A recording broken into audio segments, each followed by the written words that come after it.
Assalamualaikum warahmatullahi wabarakatuh, teman-teman. Kali ini saya mau menjelaskan bagaimana sih kita caranya untuk memanaskan mobil ya. Kalau untuk mobil yang jenis-jenis sekarang ini, dia kalau misalkan mobilnya jarang jalan gitu, teman-teman cukup hidupkan aja mesinnya, kemudian biarkan dia selama kurang lebih 2 menit ya. Nah, selama kurang lebih 2 menit, kalau memang di antara 2 menit itu teman-teman mau teruskan sampai 3 sampai 4 menit boleh, tapi 2 menit juga sudah cukup ya. 2 menit itu dia sudah mengisi, untuk akinya sudah mengisi, mesinnya juga semua sudah berjalan bagus.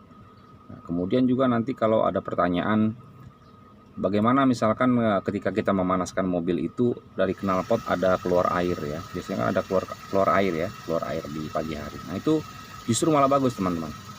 Justru malah bagus karena memang itu dia embun-embun yang yang masuk ketika malam hari.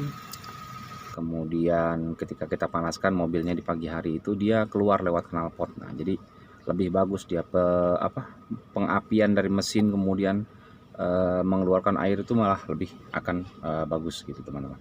Kemudian kalau kita perhatikan di mobil-mobil yang dahulu ya, mobil-mobil yang dahulu tuh ketika kita mau memanaskan mobil itu dia ada orang-orang yang biasa dia digas-gas seperti ini ya. Kalau misalkan mau berhenti atau mau ketika memanaskan digas-gas seperti ini.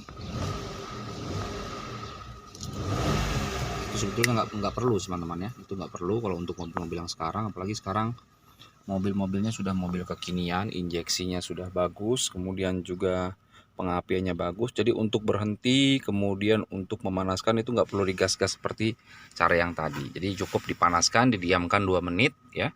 Si mobilnya itu sudah ngisi sebetulnya akinya ya. Akinya sudah ngisi, pengapiannya bagus, apalagi kalau teman-teman panaskan mobil itu di pagi hari, kemudian dia dari knalpot sampai keluar air ya, seperti itu. Jadi malah akan lebih pengapiannya malah lebih bagus. Jadi usahakan apabila teman-teman mau memanaskan mobil atau menghidupkan mobil itu, saya contohkan dulu. Nah, jadi ketika teman-teman menghidupkan kontak 1 kali putaran seperti ini ya, usahakan sampai lampu yang 2 tadi ya, nah yang lampu F yang ini,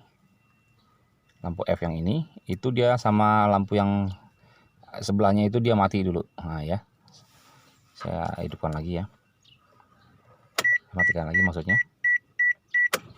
Nah, sampai lampu P, lampu dan lampu yang lambang F itu dia mati. Jadi kalau sudah mati yang ini, nah baru teman-teman starter dia, hidupkan. Nah itu dia akan lebih jadi mesinnya itu nggak akan cepat rusak karena dia sesuai dulu, dia sudah membaca dulu, dia kan injeksinya membaca membaca mesin dulu, membaca saluran mesin, barulah nanti ketika itu sudah terbaca baru kita starter. Itu akan membuat mesin mobil kita lebih awet dan lebih bagus, teman-teman. Nah, itu saja dulu tips dari saya untuk bagaimana kita caranya supaya memanaskan mobil dan mobil tidak cepat rusak.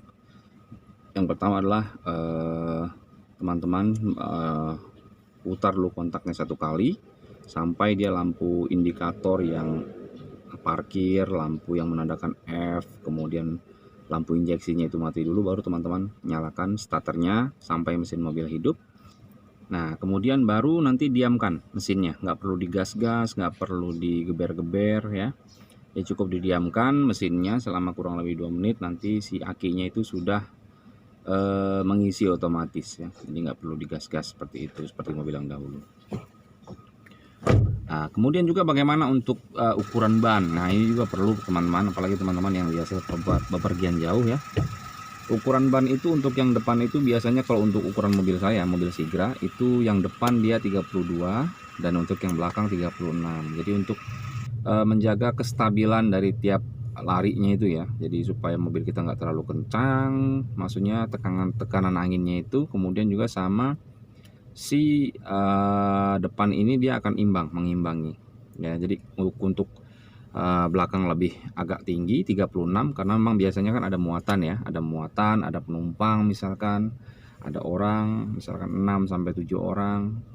Dan untuk yang depan 32 ukurannya, karena memang si ban depan ini dia sudah dibebankan oleh mesin, jadi nggak terlalu timpang dia. Jadi 32 cukup, yang belakang 36 karena dia sudah diimbangkan oleh mesin. Jadi untuk mobil yang tenaganya menggunakan roda depan itu mesinnya itu sudah membuat tekanan ban itu cukup gitu ya untuk laju. Itu saja mungkin tips dari saya, mudah-mudahan teman-teman bisa bermanfaat buat kita, terutama yang memiliki mobil dan merawat mobil. Ikuti terus di Eva Channel, jangan lupa like dan subscribe, serta juga bagikan ke teman-teman kita yang lain di akun sosial. Demikian, assalamualaikum warahmatullahi wabarakatuh.